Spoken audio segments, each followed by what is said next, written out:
Gray, Deputy Commissioner of Higher Education. All right. So, Kevin, I understand the governor has proposed another tuition freeze to the Board of Regents and to the legislature. Can you tell me about this, please? Yes, Peter, we were very interested to see in the governor's budget highlights this morning a proposal in the executive budget to freeze college tuition levels. The narrative in the budget indicates a desire by the governor to work with the university system, recognizing that tuition costs or college costs are rising across the country, and the governor has indicated in that budget a willingness to work with the university system for a tuition freeze. There is some room in the complexities of the state budgeting and all of the different higher education programs.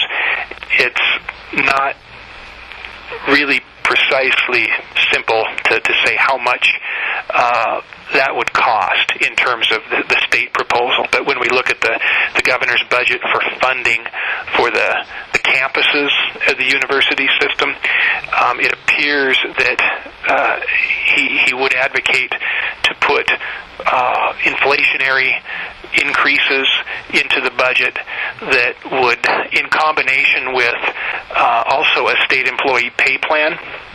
So the governor and major state employee unions have reached an agreement on a state employee pay plan that then will go to the legislature for the legislature to ultimately act upon and decide upon. But if we were to ultimately receive from the legislature a level of funding as proposed by the governor, plus funding for faculty and staff compensation at a level that we understand that the pay plan will be proposed at, it looks like that is a really realistic chance of being able to hold tuition prices level, which is very important to the Board of Regents. We've been able to do that for a good number of the past several years, and we're always interested in the affordability issue and keeping tuition affordable for Montana students and families. Well, let me ask you this, Kevin. I realize it's very attractive, especially politically,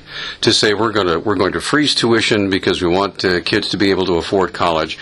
But Montana University costs are relatively low compared to the rest of the country in the first place. And secondly, you can't keep freezing tuition costs forever. I mean, their costs go up. Aside from personnel costs, there are facilities, there are utilities, there are so many other different things that need to be taken care of that need to be actually paid for by someone. So I'm wondering at what point you simply have to say, I'm sorry, the tuition simply has to go up, even just a fraction. Yeah, very good question.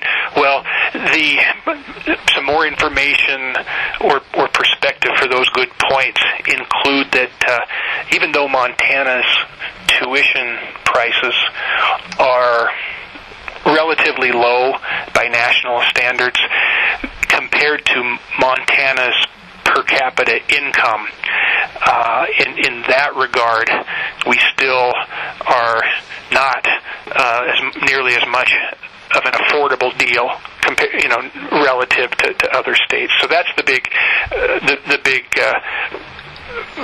piece of the equation here that's important. So we're looking at comparable costs here.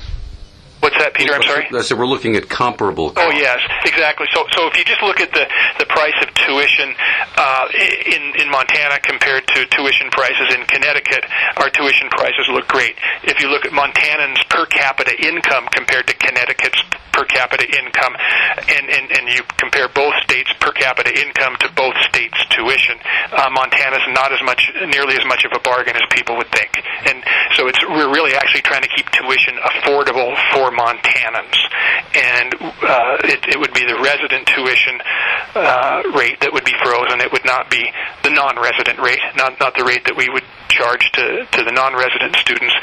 But for resident Montanans, we have frozen tuition in 4 out of the last 8 years at the University of Montana, the 4-year campus.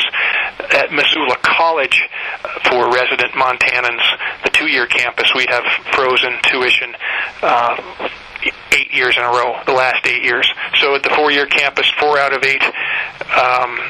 At the 2-year campus, 8 out of 8. And we have really heard from Montanans and legislators as well that they place value on us keeping tuition affordable. And it's not as if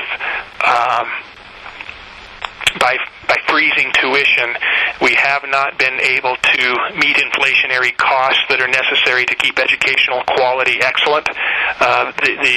The careful working relationships that we have maintained with the legislature and with the governor to keep tuition frozen when we have has provided state funding to invest in quality services and quality education. Okay, just what I needed, sir. I appreciate it. And now Peter. Sorry, go ahead.